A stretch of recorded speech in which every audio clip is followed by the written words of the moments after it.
रहल छी मैथिली एक्सप्रेस की शानदार प्रस्तुति।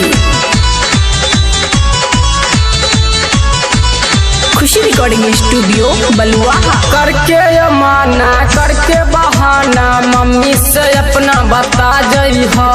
करके माना करके बहाना मम्मी से अपना बता जई हो।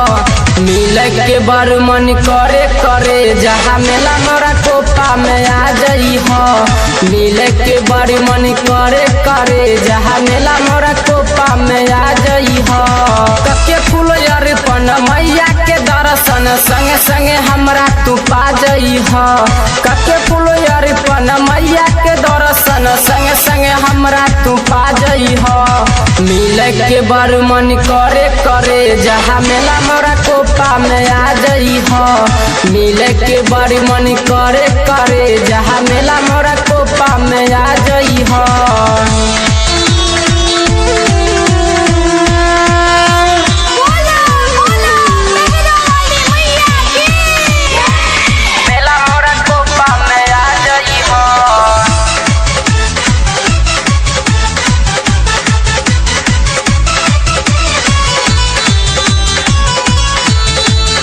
खुशी रिकॉर्डिंग स्टूडियो बलुआहा।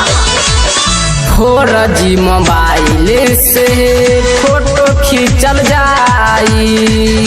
सप्तमी के मेला हमनी संगे घूमल जाई। संगे घूमल जाई। 4G मोबाइल से फोटो खींचल जाई। सप्तमी के मेला हमनी संगे घूमल जाई।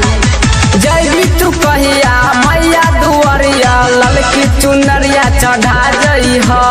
जैबी तू कहिया मैया दुआरिया ललकी चुनरिया चढ़ा जई हो। मिले के बड़ी मन करे करे जहाँ मेला मोरा कोपा में आ जई हो। मिले के बड़ी मन करे करे जहाँ मेला मोरा कोपा में आ जई हो। मेला मोरा कोपा में आ जई हो। मेला मोरा कोपा में आ जई हो।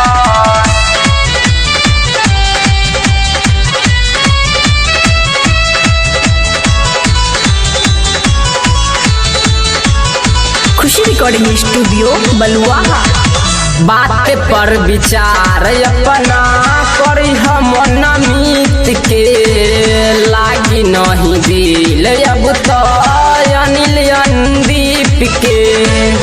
अनिल अंदीप के बात पर विचार अपना करी हम नमित के।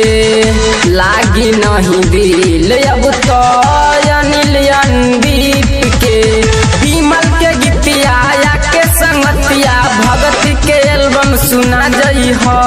विमल के गीतिया के संगतिया भगत के एल्बम सुना जई हो। मिले के बड़ मन करे करे जहाँ मेला मोरा कोपा में आ जई हो। मिले के बड़ मन करे करे